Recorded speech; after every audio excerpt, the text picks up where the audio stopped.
Hi friends, आज हम जो टॉपिक आगे अपना प्रोसीड करने जा रहे हैं वो है अपना आज किसके बारे में, मॉनेटरी पॉलिसी को थोड़ा सा आगे पढ़ेंगे एंड नए टॉपिक्स से आज क्या होंगे, रूबरू होंगे। तो इससे पहले अगर वीडियोस नहीं देखे हैं तो कंप्लीटली वीडियोस देख लें इकोनॉमिक्स के, क्योंकि अगर वीडियोस नहीं देखोगे ना तो भाई समझ में नहीं आएगा। और वैसे मैं कोशिश करूंगा कि भाई आपको ये भी समझ में आए, क्योंकि अगर आप एक सीक्वेंस से पढ़ोगे ना तो चीजें काफी आसान हो जाएंगी आप लोगों के लिए। इसलिए अगर पिछले वीडियो नहीं देखे तो वो जरूर देख लेना, ठीक है। तो अब अगर अपन आगे चलते हैं अपने टॉपिक के ऊपर, तो थोड़ा बहुत पहले का रिवाइज कर लेते हैं कि अपन पढ़ क्या रहे थे। अपन पढ़ रहे थे मॉनेटरी पॉलिसी, ठीक है। मॉनेटरी पॉलिसी की स्थापना कब हुई थी उनके बारे में पढ़ लिया था हमने। आरबीआई एक्ट आया था 1934 के अंदर आया था, ठीक है। 1935 में उसके 1 अप्रैल 1935 को उसकी स्टैब्लिशमेंट हुई थी। किसके मतलब कौन सी समिति थी, यंग हिल्टन कमेटी थी, ठीक है। ये चीजें हमने किस में पढ़ ली थी।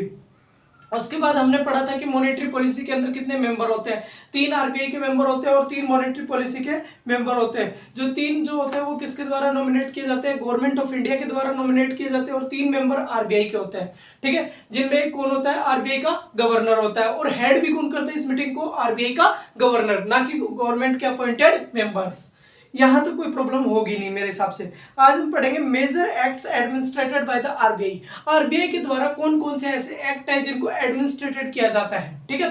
तो उन एक्ट्स के बारे में भाई याद रखना, क्योंकि इंपॉर्टेंट एक्ट्स हैं, कहीं भी कुछ भी पूछा जा सकता है। कई बार क्या होता है कि सिर्फ आपको सन दे के इधर एक्ट दे देंगे, इधर सन दे देंगे और उसके बाद क्वेश्चन क्या कर लेगा, पुट आउट कर लेगा, ठीक है। तो अपन इसको तो एक बार मिटा देते हैं और आज अपन व्हाइट बोर्ड स्क्रीन पे पढ़ेंगे भाई, ठीक है। तो अपन क्या क्या पढ़ना अपने को, पहला जो एक्ट है वो सबसे पहले कौन सा था, the reserve bank of India RBI act 1934 की बात करने वाले हैं। पहले कौन से की बात करने वाले हैं, आरबीआई एक्ट 1934 की, ठीक है। सेकंड कौन है, सेकंड कौन सा है, ये तो पहला एक्ट है जिसको कौन एडमिनिस्ट्रेट करता है, आरबीआई करता है। ये चीज याद रखना भाई, क्योंकि यही पूछा जाता है, ठीक है।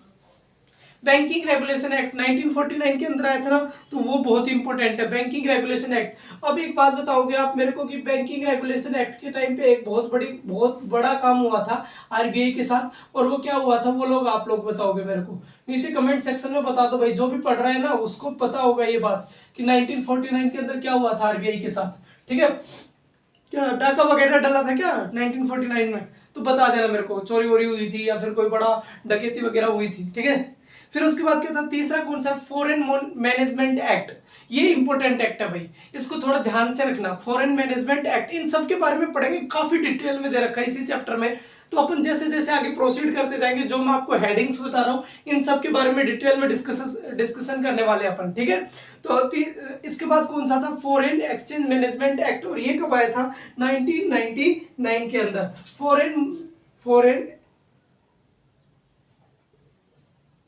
Exchange management act, exchange management act, और ये कब आया, 1999 के अंदर। एंड देन इसके बाद क्या प्रोसीड हुआ, ये याद रखना कि कई बार ये पूछ लेता है, सीक्वेंस में पूछ लेता है कि आरबीआई ने किस हिसाब से एक्ट्स का रेगुलेशन किया था, वो सीक्वेंस बता दीजिए। तो सबसे पहले हमें पता है आरबीआई की स्थापना हुई थी आरबीआई एक्ट से, फिर उसके बाद उसको नेशनलाइजेशन, क्वेश्चन का आंसर बता रहा हूं मैं, चलो छोड़ो, कुछ नहीं बताया मैंने कुछ बोला ही नहीं। आरबीआई बैंकिंग रेगुलेशन एक्ट 1949 के अंदर आया था, फिर उसके बाद फॉरेन एक्सचेंज मैनेजमेंट एक्ट 1999 के अंदर आया था, फिर उसके बाद पब्लिक डेब्ट एक्ट। इसको भी याद रखना, थोड़ा सा ज्यादा इंपॉर्टेंट है नहीं अगर, लेकिन फिर भी याद रख लो कि पब्लिक डेब्ट एक्ट कब आया था। मैं इसको बीच में लिख रहा हूं, पब्लिक डेब्ट एक्ट 1944 के अंदर आया था भाई ये, ठीक है। तो इसका भी थोड़ा सा ध्यान रखना अपने को। फिर उसके बाद कौन आया, गवर्नमेंट सिक्योरिटीज एक्ट। गवर्नमेंट की जो सिक्योरिटीज होती है उनके ऊपर एक्ट आया था 2006 के अंदर, ठीक है। फिर आया था securitisation and reconstruction of the financial assets and information of the security interest.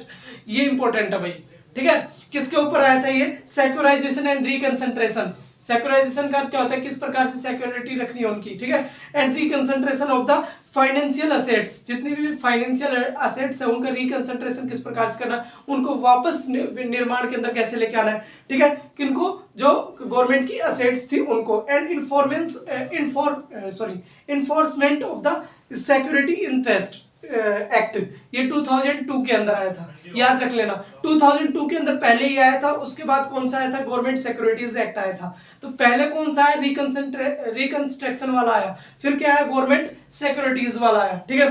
फिर उसके बाद कौन सा है, credit information and companies regulation act 2005 के अंदर आया था। कंपनीज, ये इंपॉर्टेंट है भाई, ये थोड़ा सा मैं अलग ही लिख देता हूँ, कंपनीज रेगुलेशन एक्ट, इसके ऊपर तो बहुत क्वेश्चन बनते हैं कंपनीज रेगुलेशन एक्ट के ऊपर। तो अगर आप कहीं मेंशन करोगे, आप मेंस का आंसर लिख रहे हो, तो आप इन एक्ट्स को मेंशन कर सकते हो, जिनसे आपका ये पता चल जाएगा कि सामने वाले को कि आपको नॉलेज तो है, ठीक है। तो कंपनीज रेगुलेशन एक्ट कब आया था ना, 2005 के अंदर आया था। जब भी कंपनीज के ऊपर कोई भी क्वेश्चन आए तो आप ये इसको मेंशन करना ना भूलें, ठीक है। उसके बाद क्या था, अपना credit information companies regulation act 2005, payment and settlement act 2007, ये इंपॉर्टेंट है। पेमेंट एंड सेटलमेंट एक्ट कैसे इंपॉर्टेंट है भाई, अगर आपकी पेमेंट कहीं रुक गई है, आप किसी कंपनी के अंदर काम करते हो, पेमेंट रुक गई है या फिर और कुछ हो गया, गफला हो गया बीच में, और उसका कौन ब्यौरा नहीं उठा रहा, उसका कंपनी बोल रही है मेरे को कोई मतलब ही नहीं है तुमसे, तो आप इसके अंदर इस एक्ट के अकॉर्डिंग क्या कर सकते हो, उसके खिलाफ कार्रवाई कर सकते हो, ठीक है। समझ तो आ रहा है ना। तो पेमेंट एंड सेटलमेंट एक्ट कब आया था, 2017 में, फिर सॉरी 2007 में, सॉरी। और फैक्ट्रीज रेगुलेशन एक्ट कब आया था, 2011 में। तो ये भी लिख लो भाई, फैक्ट्रीज रेगुलेशन एक्ट। तो जो इंपॉर्टेंट थे वो मैंने लिख दिया है बोर्ड के ऊपर, तो इनको थोड़ा सा याद रखना क्योंकि ये बहुत बार यूज में आते रहेंगे। तो फैक्ट्रीज रेगुलेशन एक्ट 2011 के अंदर आया था, ठीक है। तो अब अपन किसके ऊपर आते हैं, मेन अपना जो मुद्दा है उसके ऊपर आते हैं। Other relevant act by relation bye the RBI, RBI से और भी जितने भी एक्ट होते हैं उनके भी रिलेशन है, जैसे कि नेगोशिएबल इंस्ट्रूमेंट एक्ट, किस प्रकार से नेगोशिएट करते हैं, जैसे मैं और बैंक, मेरा बैंक के अंदर खाता है तो मैं किस प्रकार से उससे नेगोशिएट करूंगा, वे बातचीत करने का एक्ट भी दे रखा है, किसके अंदर, एक्ट ऑफ 1881, 1881 के अंदर। अब ये बता दो बैंकों की स्थापना कब हुई थी, नहीं बताया ना फिर दिक्कत हो जाएगी भाई, ठीक है। पहली बार बैंकों की स्थापना कब हुई थी, यह चीज आपको पता होनी चाहिए, कौन सा बैंक था जो पहली बार आया था। अब मैं सब कुछ तो नहीं बताऊंगा ना, क्योंकि अभी पढ़ा है पिछले 2 वीडियोस के अंदर ही, ठीक है। तो वो चीज आप मेरे को बताओगे कमेंट सेक्शन के अंदर। फिर आते हैं अपन बैंकर्स बुक्स एविडेंस एक्ट 1891। तो बैंकर्स, ये क्या है, देखो बैंकर्स बुक्स एविडेंस एक्ट, जो बैंकर्स की बुक होती है ना, वो आपको खाता बुक दी जाती है या फिर कोई भी चेक बुक दी जाती है, उनके आधार पर भी एविडेंस एक्ट बनाया गया है, कब, 1891 के अंदर। बहुत पुरानी एक्ट है, याद रखना ये, ठीक है। फिर उसके बाद स्टेट बैंक ऑफ इंडिया 1955, याद होगा, ये तो सबको याद होगा। State bank of India SBI का, एसबीआई एक्ट कब है, 1955। फिर उसके बाद कौन सा है, कंपनीज एक्ट 2019, कंपनी ने खुद ने एक्ट दिया था 2019 के अंदर। तो कभी भी आए कि रिसेंटली कौन सा एक्ट है, तो आप इस कंपनीज रेगुलेशन एक्ट के अंदर भी 2005 के अंदर आया था। इसके बाद इसके अंदर अमेंडमेंट हुआ और कंपनीज एक्ट के नाम से आया कब, 2019 के अंदर। आसान है ना, इतना तो हार्ड ही नहीं है कोई चीजें, अपने को बस थोड़ी सी चीजें याद रखनी है, याद भी नहीं रखी जाए ना, रटने की कोई जरूरत नहीं है, आपको एक बार इनको देखना है। आप मेरे लेक्चर ले रहे हो ना, दैट इनफ, क्योंकि आपको एक बार, कई बार क्या होता है सीक्वेंस दे देता है, मैं ये नहीं कह रहा कि आता है, कई बार क्या करता है क्वेश्चन तो कहीं से भी आ सकता है, तो आपको कम से कम नॉलेज तो होनी चाहिए ना उस चीज की थोड़ी बहुत, तो आप क्वेश्चन निकाल के ले जाओगे। तो बस ये याद रखना कि अभी रिसेंटली कौन सा एक्ट आया है, कंपनीज एक्ट 2019 आया है, ठीक है। सिक्योरिटीज एंड कॉन्ट्रैक्ट एक्ट 1956 में आया था। Deposit and insurance of the credit guarantee corporation कब आया था, 1961 में आया था। Banking companies transfers and understanding act 1980 के अंदर आया था। फिर उसके बाद national bank of agriculture and rural, NABARD act, NABARD पूछा जाता भाई, नाबार्ड कब आया था, 1981 के अंदर। ये थोड़ा सा इंपॉर्टेंट है, नाबार्ड एक्ट, और नाबार्ड की स्थापना 1982 के अंदर हुई थी। 1981 के अंदर क्या आया था, इसका एक्ट आया था। तो याद रखना नाबार्ड एक्ट कब आया था, ये आया था 1981 के अंदर। और ये आप जब भी किसी भी क्वेश्चन के अंदर मेंशन करें, क्योंकि नाबार्ड के ऊपर तो डायरेक्ट क्वेश्चन आता है मेंस के अंदर, तो इसकी फुल फॉर्म याद रखना है, एग्रीकल्चर से रिलेटेड है तो इसकी फुल फॉर्म क्या हो जाएगी, national bank for agriculture, NSA, national bank for agriculture and फिर क्या है, रूरल डेवलपमेंट, ठीक है। क्या है, रूरल डेवलपमेंट, ये रूरल डेवलपमेंट है, ये एग्रीकल्चरल है, ये बैंक है, ठीक है। तो national bank of the agriculture and rural development bank, NABARD है। ठीक है।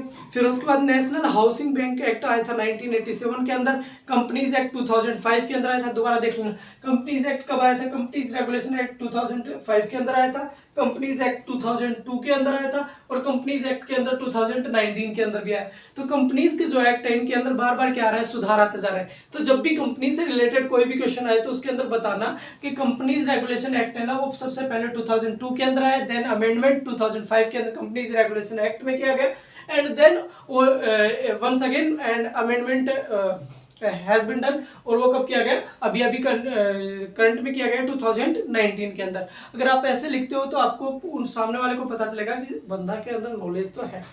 तो ठीक है, तो वहां से अपने को नॉलेज आ जाएगी। और इंडियन कॉइनेज एक्ट 2011 है भाई। कॉइनेज का मतलब क्या होता है? सिक्का, पैसे वाला एक्ट। ठीक है, फिर आता है मेन चीज। ये तो चीजें हैं याद रखने की। अगर याद रखोगे तो आप लोगों से आगे निकल जाओगे, लोगों की बात में ध्यान रखोगे। दोबारा देख लो एक बार। नाबार्ड एक्ट 1981 में आया था, कंपनीज एक्ट 2019 में आया था, आरबीआई एक्ट 1934 में आया था, पब्लिक डेब्ट एक्ट 1944 में आया था, पब्लिक रेगुलेशन एक्ट 1949 में आया था, फॉरेन एक्सचेंज एक्ट कब आया था? ये कहाँ मिटन गया भाई? ये कब आया था? फॉरेन एक्सचेंज एक्ट बताओ भाई, ये इंपॉर्टेंट है। फॉरेन एक्सचेंज मैनेजमेंट एक्ट 19 कब आया था?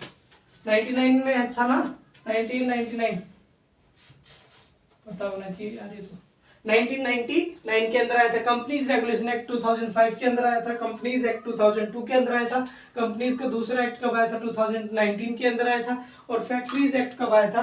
फैक्ट्रीज रेगुलेशन एक्ट 2011 के अंदर आया था। नाउ अपन किसकी तरफ मूव कर रहे हैं? एक बढ़िया और बेहतरीन टॉपिक की तरफ मूव कर रहे हैं, और उस टॉपिक को ध्यान से समझना थोड़ा सा, तो आप लोगों को थोड़ा सा आइडिया हो जाएगा कि हकीकत में मतलब इकोनॉमिक्स होती क्या है। अब अपन पढ़ रहे हैं किसके बारे में? Structure of the banking system. Bharat के अंदर बैंक किस प्रकार से होते हैं, बैंकिंग की स्ट्रक्चर क्या है, तो structure of the banking system अब पढ़ने जा रहे हैं। अपना टॉपिक अब स्टार्ट होता है। ठीक है, स्ट्रक्चर ऑफ बैंकिंग।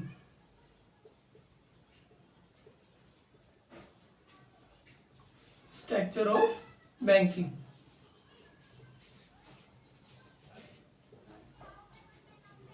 बैंकिंग की स्ट्रक्चर कैसी होती है, अब इसके बारे में डिस्कस करने वाले हैं अपन।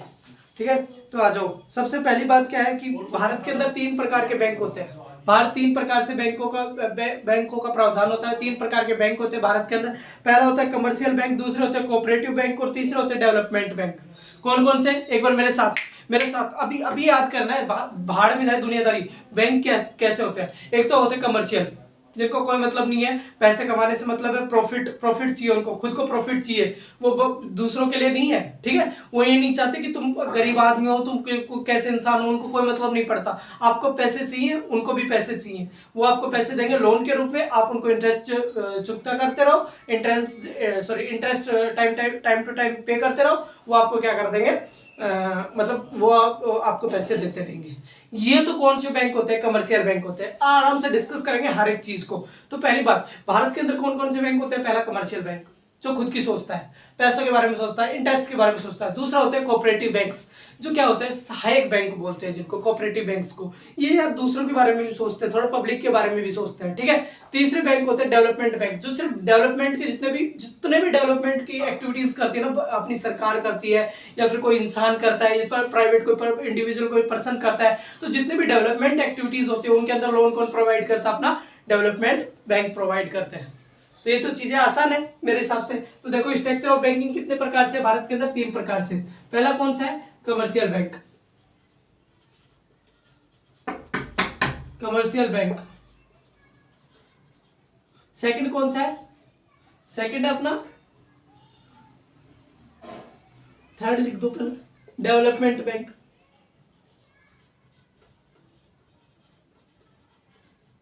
Development bank. एंड जो सेकंड है वो कौन सा है? पहला कमर्शियल हो गया, एक डेवलपमेंट हो गया, एक कोऑपरेटिव, जो सबका साथ देता है। तो उसको क्या बोलते हैं? कोऑपरेटिव बैंक बोलते हैं।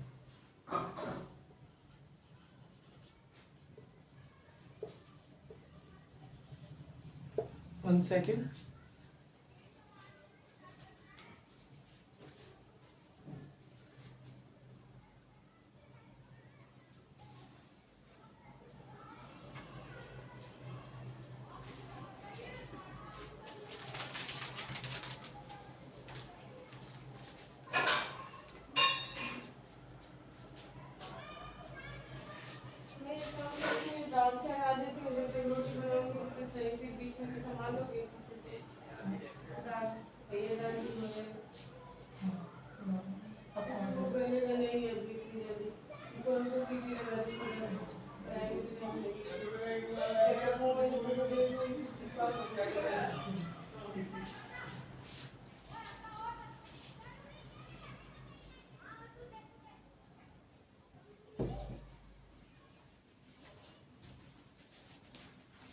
हाँ तो दोस्तों, सॉरी यार फॉर थोड़ा टाइम मैनेज करने में लग जाता है, थोड़ा सा इधर उधर काम हो गया था। तो अभी अपन स्टार्ट करते हैं अपने टॉपिक को। अपन क्या पढ़ रहे थे? Structure of the banking. Banking में क्या था? Commercial banking, cooperative bank and development bank, तीनों के बारे में अपन डिस्कस कर रहे थे। ठीक है, तो अब देखो कुछ भी नहीं है, तो थोड़ा बहुत भी मतलब दिमाग लगा के थोड़ा सा सुन लो बस मेरी बात। ठीक है, आपको चीजें पक्का समझ में आ जाएगी। कमर्शियल बैंक क्या होते हैं, कोऑपरेटिव बैंक क्या होता है, डेवलपमेंट बैंक क्या होते हैं। सबसे पहले अपन पढ़ने वाले कमर्शियल बैंक के बारे में। किसके बारे में? कमर्शियल बैंक के बारे में। अब ध्यान से सुनना बस, इस भाई साहब के बारे में पढ़ने वाले हैं। एक बात माना करो कि जब भी आप कभी भी किसी भी चीज के बारे में पढ़ते हो तो वहां पर खुद को सिचुएट कर दिया करो। ठीक है, और ये सोचा करो कि कमर्शियल बैंक के पास मैं जा रहा हूँ, आप कमर्शियल बैंक है तो मेरे लिए वो कैसे होंगे, मेरे लिए क्या क्या क्या फायदा कर सकते हैं कमर्शियल बैंक, तो उसी के आधार पर पढ़ा करो। आपको गारंटी के साथ पढ़ने मतलब याद करने की जरूरत नहीं पड़ेगी। चलो तो देखते हैं। Commercial bank comprise to the schedule commercial banks, SCBs and non schedule commercial bank. दो प्रकार के बैंक होते हैं। क्या जो कमर्शियल बैंक होते हैं ना, वो दो प्रकार के होते हैं। एक शेड्यूल्ड होते हैं, एक नॉन शेड्यूल्ड होते हैं। ठीक है, अनशेड्यूल्ड होते हैं। तो ये दो प्रकार के होते हैं भाई, शेड्यूल्ड कमर्शियल बैंक और अनशेड्यूल्ड कमर्शियल बैंक। ठीक है, तो शेड्यूल्ड कमर्शियल बैंक क्या होता है, नॉन शेड्यूल्ड, नॉन भी बोलते हैं, अन भी बोल देते हैं कई बार, तो आप नॉन ज्यादा यूज करना है क्योंकि अपने बुक के अंदर शायद नॉन शेड्यूल्ड दे रखा है। तो नॉन शेड्यूल्ड कमर्शियल बैंक और कमर्शियल बैंक दो प्रकार के बैंक होते हैं। ठीक है, तो शेड्यूल्ड कमर्शियल बैंक क्या होता है, नॉन शेड्यूल्ड कमर्शियल बैंक क्या होता है, उसके बारे में देख लेते हैं। And scheduled commercial bank to a bank which is listed in the second schedule of the RBI act in 1934। जो आरबीआई का 1934 का एक्ट है ना, आरबीआई का 1934 का एक्ट, उसकी कौन सी सूची के अंदर है? 1934 एक्ट की कौन सी सूची के अंदर? शेड्यूल सेकंड के अंदर क्या है ये होते हैं। शेड्यूल सेकंड के अंदर क्या करते हैं, उसके अंडर में काम करते हैं। ठीक है, आरबीआई के अंदर अंडर में शेड्यूल सेकंड के अंदर सिचुएट करते हैं कौन? जितने भी शेड्यूल कमर्शियल बैंक होते हैं। ठीक है, SCBs are regulated under the provision of the banking regulation act 1945।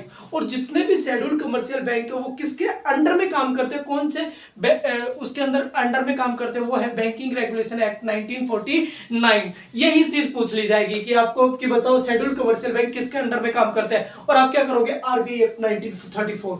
ना भाई ना, आरबीआई एक्ट 1934 में क्या होता है? आरबीआई एक्ट 1934 में सिर्फ एक चीज बताई गई है कि शेड्यूल सेकंड के अंदर है, लेकिन ये किसके अंडर में काम करते हैं, कौन से एक्ट के अंडर में काम करते हैं? वो है अपना कौन सा?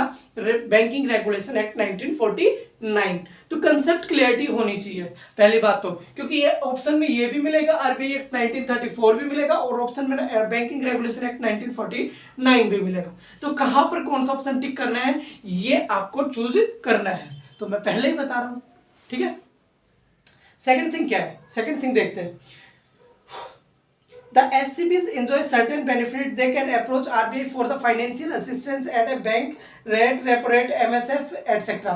इनको क्या बेनिफिट होता है कि किसी भी चीज के लिए कोई भी चीज अप्रोच करनी है ना, तो ये किसके अंडर में काम करेंगे? किसको अप्रोच करेंगे? आरबीआई को अप्रोच करेंगे कि आरबीआई ने जो कर रखा है ना, कम से कम उससे तो कम नहीं रखना अपने को, आरबीआई वाला तो करना ही करना है। तो जितने भी एमएसएफ होते हैं या फिर जितने भी रेपो रेट होती है, रिवर्स रेपो रेट होती है, सब चीजें किससे डिसाइड होती है? आरबीआई से डिसाइड होती है। ठीक है, they can approach for the financial assistance at the bank of the they are bound by the certain obligation like maintaining CRR, SLR, percentage of the RBI mandate. इनको एक problem भी होती है, इनको जो सीआरआर होता है, अभी पढ़ा था अपन ने कैश रिजर्व रेशियो, पिछली वीडियो जरूर देख लेना काफी, ताकि जो मैं टर्म्स यूज करूँ ना, उन टर्म्स का मतलब आप लोगों को पता होना चाहिए, क्योंकि cash reserve ratio, SLR, statutory liquidity ratio अपने बहुत अच्छे से पढ़ रखा है इन चीजों को, तो वो कहाँ है? अपने पीछे वाले वीडियोस के अंदर है। ठीक है, तो उनको जरूर पढ़ लेना आप। तो मेरे को एक बात बताओ कि आपको ये चीज समझ में आया कि शेड्यूल्ड कमर्शियल बैंक कौन से होते हैं? वो बैंक होते हैं जो कि आरबीआई के सेकंड शेड्यूल के अंदर लिखा हुआ है, उसके अंदर सिचुएट होते हैं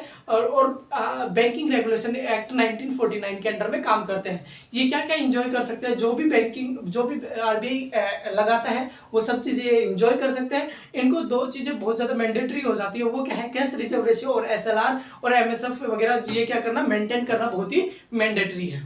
ठीक है, तो मेरे हिसाब से ये चीज आपको अच्छे से समझ में आई होगी। अब जो मैं समझाने जा रहा हूँ, एक चार्ट समझाऊंगा आपको, उस चार्ट के अकॉर्डिंग से मैं ये गारंटी करता हूँ आपको पूरा कमर्शियल बैंक समझ में आ जाएगा। तो कमर्शियल बैंक का जो चार्ट है, इसको थोड़ा सा ध्यान से समझना। निकाल बुक्स आपके सबके पास होनी चाहिए, पहले बता रहा हूँ, बुक्स के बिना कुछ नहीं है भाई, इस दुनिया में कुछ भी नहीं है। Commercial bank. चलो तो कमर्शियल बैंक की बातें करते हैं। कमर्शियल बैंक में क्या है, कोई भी बड़ी बात नहीं है कमर्शियल बैंक, ठीक है, बहुत आसान सी चीज है। दो प्रकार के बैंक होते हैं, शेड्यूल और नॉन शेड्यूल, जो कि मैंने आपको बता दिया। तो जैसे मैं बना रहा हूँ वैसे के वैसे, क्योंकि अगर बैंकिंग के ऊपर क्वेश्चन आता है तो आप अगर ऐसे बना के आओगे, ये ज्यादा समझा के आओगे, तो आपको नंबर्स मार्क्स क्या होंगे, बहुत ज्यादा आसानी से मिल जाएंगे। शेड्यूल्ड और नॉन शेड्यूल्ड।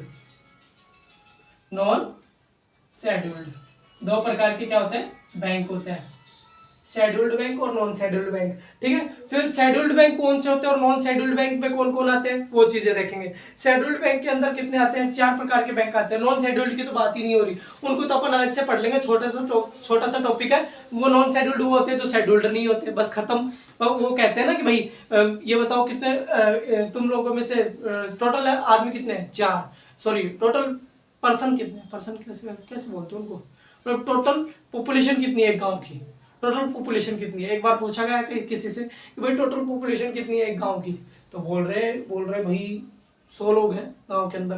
बोल 100 लोग हैं, बिल्कुल। बोल भाई ये बताओ कि संख्या में नहीं बताना है, बिल्कुल संख्या में नहीं बताना है। बोल ठीक है, संख्या में नहीं बताएंगे।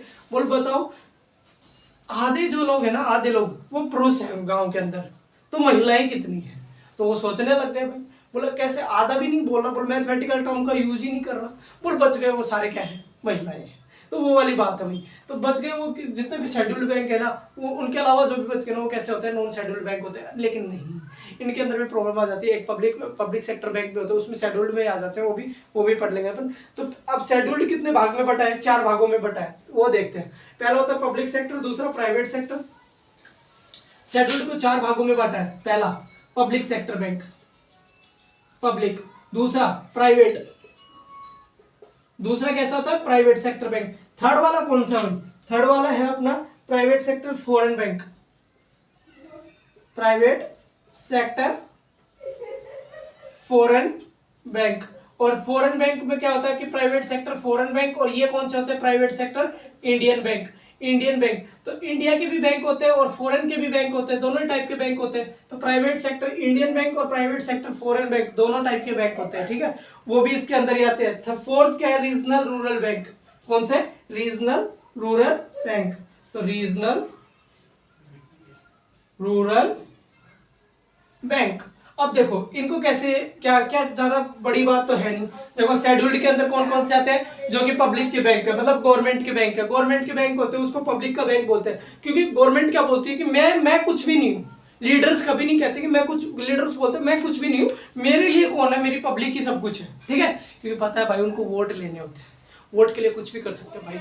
पॉलिटिशियन बड़े ही कमीने होते हैं। अब ये बात लीक मत करना किसी के सामने, ठीक है। तो पॉलिटिशियन कुछ भी कर सकते हैं, कुछ भी बोल देते हैं, वो जीतने के लिए कुछ भी कर सकते हैं भाई। तो सेम वही टाइप पब्लिक सेक्टर बैंक होते हैं पहले, ठीक है, जो पब्लिक के लिए। दूसरे private sector bank, private sector Indian bank. इनके अंदर क्या होता है, बताया था तुम लोगों को, खुद का पेट भरना चाहिए, बाहर में जाओ दुनिया, ठीक है। तीसरा होता है private sector foreign bank. Foreign के बैंक भी कहां पर, भारत के अंदर उनकी क्या है, ब्रांचेस खोली हुई है, तो उनके बारे में बात करेंगे अपन शेड्यूल्ड के अंदर। फिर रीजनल रूरल बैंक, जिसको जो गांव के अंदर जो बैंक होते हैं ना, जैसे बड़ौदा बैंक हुआ, तुम्हारे गांव के अंदर कौन सा बैंक, वो बैंक हुआ, ठीक है, उसका कुछ तो नाम होगा ना। तो रीजनल रूरल बैंक भी क्या होता है, ये होता है। तो ये कैसे होते हैं, शेड्यूल्ड बैंक होते हैं। तो अब इनके अंदर मैं आपको पूरा एग्जांपल देके सब चीजें समझाऊंगा, लेकिन आप लोगों को पता चल जाना चाहिए कि अपन किस हिसाब से पढ़ने वाले हैं। माइंड मैप हो जाना चाहिए, माइंड के अंदर मैप बन जाना चाहिए कि अपन किस प्रकार से बैंकिंग पूरा पढ़ने वाले हैं, ठीक है। फिर उसके बाद ये जो पब्लिक सेक्टर बैंक है, इसके अंदर 2 बैंक आते हैं, एक तो नेशनलाइज्ड बैंक आते हैं और एक एसबीआई आता है। एसबीआई को अलग से क्या दे रखी है, एक स्टेटस दे रखा है, क्योंकि एसबीआई के अंदर आप पैसा जमा करवा रहे हो, इट मींस आपका पैसा सेफ है, ऐसा बोलते हैं, ठीक है। तो पैसे तो सब में सेफ होते हैं ऑलमोस्ट, लेकिन कभी कभी क्या होता है और बैंक दिवालिया घोषित कर देते हैं अपने आप को। लेकिन एसबीआई ने अपना क्या जमा रखा है, वर्चस्व जमा रखा अपना, ठीक है। बोलते हैं ना कि जैसे भाई खुद का एक वर्चस्व होता है, जैसे अंग्रेजों ने अपने ऊपर वर्चस्व जमा लिया था, ऐसे एसबीआई ने क्या कर रखा, अपना वर्चस्व जमा रखा। मार्केट के अंदर काफी मांग है एसबीआई की, ठीक है। तो अपन किसके अंदर, पब्लिक सेक्टर के अंदर क्या क्या पढ़ने वाले हैं, 2 बैंकों के बारे में पढ़ने वाले हैं। एक तो एसबीआई के अंदर एक तो एसबीआई की पढ़ने वाले हैं और दूसरा नेशनलाइज्ड बैंक की पढ़ने वाले हैं। किसकी, नेशनलाइज्ड बैंक के बारे में पढ़ने वाले हैं, ठीक है। ये किसके अंदर पढ़ने वाले, पब्लिक सेक्टर बैंक्स के अंदर। प्राइवेट के अंदर अपन पढ़ने वाले ओल्ड प्राइवेट सेक्टर बैंक जो कि पुराने बैंक थे, और एक न्यूज प्राइवेट सेक्टर बैंक जो कि नए बैंक हैं, ठीक है। जैसे एयू बैंक, एयू बैंक की स्थापना कब हुई, 1996 में, क्योंकि भाई अभी अभी मेरा इंटरव्यू हुआ था तो उसके अंदर एयू बैंक वाले आए थे, तो उसके अंदर भी पूछा गया था ये चीजें, ठीक है। तो उसके बारे में भी बताऊंगा मैं आपको कि किस हिसाब से बैंकिंग बनता है, क्योंकि उसके बारे में हमें थोड़ी नॉलेज लेनी पड़ी थी, ठीक है। तो वो सब चीजें भी अपन डिस्कस करेंगे अपने इसके अंदर। फिर अपन चलते हैं criteria for recognisation of the scheduled commercial bank. कौन कौन से क्राइटेरिया होते हैं जिनके कारण आप शेड्यूल्ड बैंक बना सकते हो। मान लीजिए मेरे को बैंक खोलना है, मैं पढ़ाई लिखाई से दाब गया, बस अपनी करनी है ये यूपीसी और अपने को तो बैंक खोलना है भाई बैठ के, क्योंकि हम अपने को क्या करना है, बिजनेस करना है, ठीक है। अगर ऐसा मेरा मन में आ जाए, पर ऐसा नहीं आएगा। UPSC is the first priority and then everything is behind the, मतलब और सब चीज बाद में, आफ्टर द यूपीएससी, ठीक है। तो पहली चीज क्या है, प्रायोरिटी यूपीएससी है, वो छोड़ो, उसके बारे में तो अपन कहाँ बात कर रहे हैं, ठीक है। अब कहाँ थे अपन, हाँ अपन कहाँ थे, अपन बात कर रहे थे कि शेड्यूल कमर्शियल बैंक के लिए कौन कौन से क्राइटेरिया घोषित किए जाते हैं जिनके कारण आप शेड्यूल कमर्शियल बैंक के अंदर आपका नाम आ जाएगा, ठीक है। तो ये पूछे जाते हैं भाई, ये कौन कौन से क्राइटेरिया, इसके ऊपर डायरेक्ट क्वेश्चन बना हुआ है। तो अब आपको जो मैं बताने वाला हूँ उसको थोड़ा ध्यान से सुनना, ठीक है, उसको थोड़ा ध्यान से सुनना। Schedule commercial bank criteria, it should be have paid up a capital and reserve not less than 5 lakh. 5 lakh से कम उसके ऊपर खर्च के हो, 5 लाख तो कम से कम है भाई। 5 लाख रुपए नहीं है तो आप क्या बैंक खोलोगे, तो आप कहाँ से आपको शेड्यूल्ड बैंक का दर्जा मिल जाएगा। तो कम से कम कितने हैं, it should have paid up capital and reserve. Paid up capital कितनी या फिर रिजर्व कैपिटल दोनों मिलके कितनी होनी चाहिए, not less than 5 lakh, 5 lakh से तो कम नहीं होनी चाहिए। पेड अप का मतलब दी गई वैल्यू। और सेकंड थिंग क्या है, रिजर्व उसके अंदर रिजर्व होनी चाहिए, उसके पास होनी चाहिए इतनी, तो ठीक है। It should satisfy the RBI that their affair not being to the conducted in a manner of determinate in their interest of their depositor. उसका जो आरबीआई के अंडर क्या होना चाहिए, वेरीफाई होनी चाहिए आरबीआई के अकॉर्डिंग। और आरबीआई ये ध्यान रखे उसके बारे में, उस बैंक के बारे में, कि ये केवल है ना डिपॉजिटर, जितने भी डिपॉजिटर है ना, केवल इंटरेस्ट के लिए काम ना करे। ये नहीं सोचे कि बस इंटरेस्ट कमाना मेरे को, तो वरना तो दिक्कत हो जाएगी भाई ऐसे बैंक तो, ठीक है। तो उनको शेड्यूल कमर्शियल बैंक का दर्जा नहीं मिलेगा, जो कि बस लालच के लिए आया। बात सीधी सी है। Bank not listed in this scheduled are, और जितने भी बैंक शेड्यूल्ड के अंदर नहीं होते वो सारे कहाँ चले जाते हैं, नॉन शेड्यूल्ड के अंदर चले जाते हैं। शेड्यूल के लिए दो चीज इंपॉर्टेंट है। पहली चीज क्या है कि जो उसका पेड अप है और रिजर्व है वो कितना होना चाहिए, 5 लाख से कम नहीं होना चाहिए। तो यहाँ पर क्या दे देंगे वो, 10 लाख दे देंगे आपको, 2 लाख दे देंगे आपको, लाख दे देंगे आपको, लेकिन आपको कितना याद रखना है, 5 लाख याद रखना है शेड्यूल कमर्शियल बैंक के लिए। याद कैसे रखेंगे, शेड्यूल्ड एस, और एस कहाँ पर आता है, एस 5 जैसा होता है, तो 5 लाख याद रख लेना, ठीक है। फिर उसके बाद it should satisfy the RBI that their affairs are not being be conducted in a manner of detrimental to their interest के लिए नहीं होना चाहिए, बस ये कि भाई पैसा कमाने के लिए ही बनाए हैं, ठीक है। In India, all banks are scheduled bank except for the few local areas banks and few urban cooperative banks. कुछ एक अर्बन कोऑपरेटिव बैंक को छोड़ दो और कुछ एक रूरल अर्बन एरियाज के बैंक को छोड़ के जितने भी बैंक है वो सारे के सारे कैसे शेड्यूल्ड कमर्शियल बैंक के अंदर आते हैं इंडिया के अंदर, ठीक है। कुछ एक कोऑपरेटिव बैंक्स होते हैं, कुछ एक क्या होते हैं, रूरल बैंक भी होते हैं, ठीक है। फिर उसके बाद क्या है, SCBs in India are categorized into 5 different groups as follows: state bank of India, nationalised bank, और देखो 5 प्रकार की कैटेगरी हैं इसके अंदर इंडिया के अंदर एससीबीज के लिए, कि अगर कोई बैंक एससीबीज है तो उसको 5 प्रकार की कैटेगरीज में से एक कैटेगरी में होना ही पड़ेगा। पहली क्या है, शेड्यूल्ड कमर्शियल बैंक, कुछ और कुछ मत समझ लेना इसको तुम, ठीक है। तो पहला क्या है भाई, पहली चीज क्या है कि वो एसबीआई के अंडर में हो। दूसरी चीज वो नेशनलाइज्ड होना चाहिए। तीसरी चीज इंडियन प्राइवेट बैंक। ये 5 प्रकार की वो है इंडियन प्राइवेट बैंक। फिर फोर्थ चीज क्या है, private sector foreign bank. Private sector foreign bank. Writing adjust कर लेना भाई, क्योंकि तुम्हारे पास बुक है इसलिए मैं थोड़ा सा नॉर्मल एक बार लिख देते हैं ना तो चीजें ज्यादा टाइम तक याद रह जाती है, इसलिए लिख रहा हूँ बस। फिर क्या है, रीजनल रूरल बैंक।